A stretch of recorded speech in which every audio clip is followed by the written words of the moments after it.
We're often not mindful until we have a reason to be mindful. Today, I'll share how a parenting reality can actually create an intense opportunity for mindfulness. Stick around.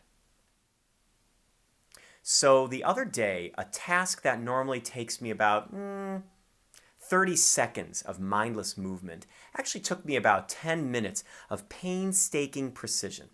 So I was working here in my office and I wanted a snack from the kitchen.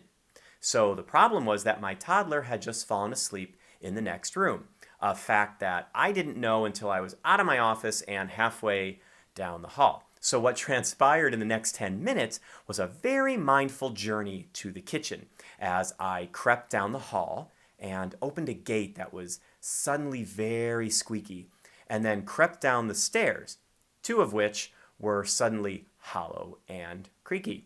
And then I opened a cabinet that was suddenly stuck and grabbed a snack with a wrapper that suddenly could wake the dead.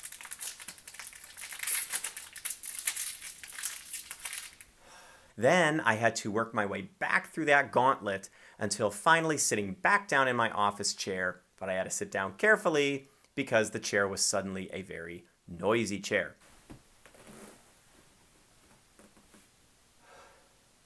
So I felt like I was in an adventure movie, except the prize wasn't jewels or gold, but an energy bar. Now, all of those things that I just described have probably always been that squeaky, creaky, whatever. But since I had a reason to be careful, I had a reason to pay attention, to be totally present.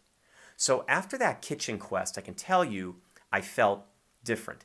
Something that I had been obsessing about before venturing down to get a snack wasn't on my mind for those 10 minutes. Nothing was on my mind except the journey at hand. And for me, I struggle with obsessing over thoughts. I struggle with anxiety. So for me, that's big. So when my kid is sleeping, nothing is more important to me than being mindful of my actions. I pay attention to the inner workings of a door handle and figure out how to turn it so that it won't make any noise.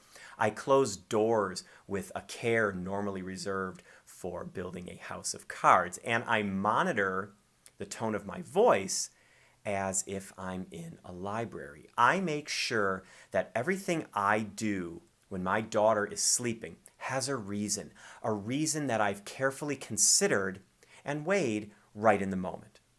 But we don't need to wait for a reason to practice mindfulness. One of the keys to mindful practice is to train ourselves to see every moment as an opportunity to be present. Any ordinary moment is a chance to pay attention, a chance to notice. So try this. Put a mindfulness reminder somewhere in your life, on your computer, in your phone, on your mirror, anywhere. And for just a moment, pretend that there's a toddler asleep in your house. If you're brushing your teeth, notice how loud the toothbrush sounds in your head. Hear the water as it comes out of the faucet and splashes down the drain. How loud is it? What does it sound like? Be mindful of your steps as you head to the kitchen for breakfast. And then notice the clank of a spoon in a bowl of cereal, the thump of the dish as you place it in the bottom of the sink. Just notice the sound. That's all. Let me know how you turn an ordinary moment into a mindful moment, and until next time, keep practicing.